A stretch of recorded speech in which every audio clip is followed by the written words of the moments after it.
See the lesson federalism through the lecture.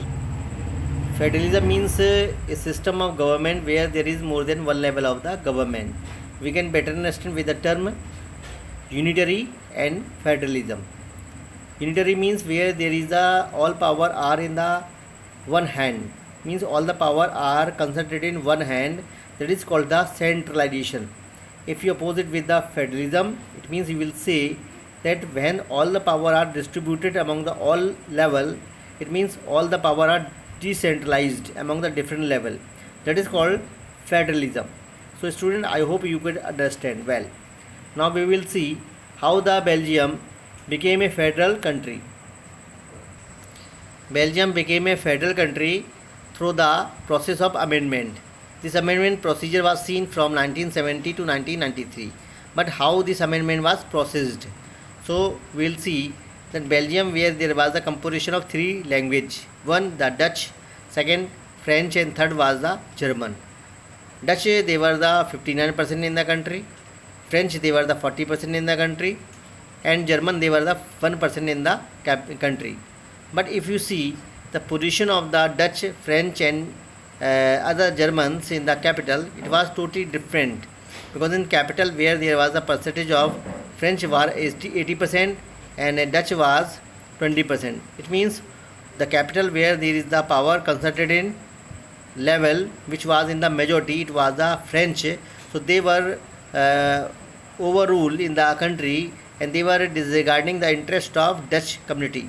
In such a way, there was a need of amendment was seen. What is amendment?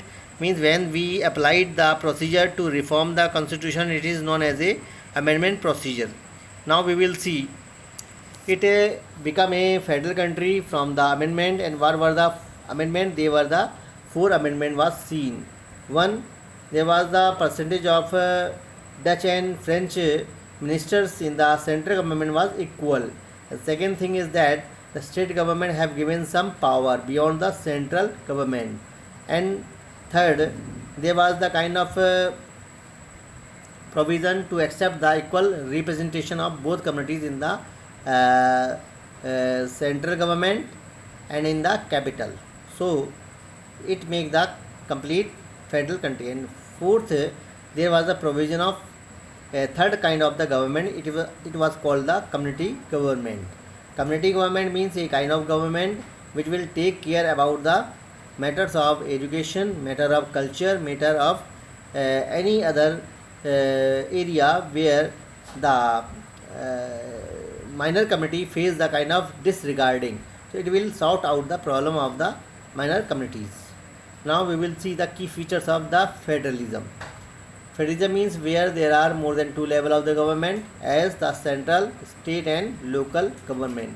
Each level has its own jurisdiction. Jurisdiction means the legal authority area geographically. It means where there is the kind of autonomy of one level. So there are three levels have their own autonomy, their own level, and it will be discussed the matter each level particularly. What are the matter? Taxation, legislation and administration, each level.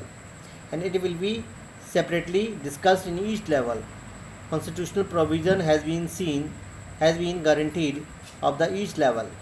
Each level govern the same citizen. It is very equal things. And judiciary act as an umpire. Umpire means when there is a kind of controversies between the level, so it will work as an umpire. It means it will sort out the problem between the level, and it will also help to interpret the constitution at the time when the power has been distributed among the different level. Changes in the constitutional provision or bilateral process will be accepted. It means when the central government impose any law in the country, then in the first the law will be passed in the parliament, means Lok Sabha, Rajya Sabha, then finally it will authorized by the signature of president.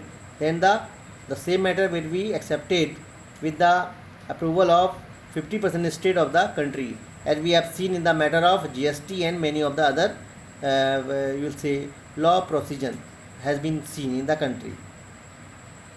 There is the dual objective of the you will say the federalism. One, it will promote the unity and safeguard of the country. and second, accommodate with the regional diversity. And it has a dual aspects.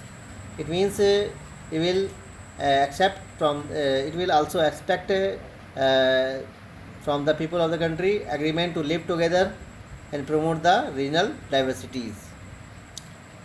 So in such a way we can say the federalism is very important for the country because India is a mixed community country. Sources of revenue of the each level has been specified to ensure the financial autonomy. It means each level have the right to decrease, increase their taxes in their level, and it will be the right of each level. There will be not any kind of the hindrance when they approve or exercise their taxes in the level. I hope all the students could understand well the lesson federalism. It is the first part. I hope all the students could understand well.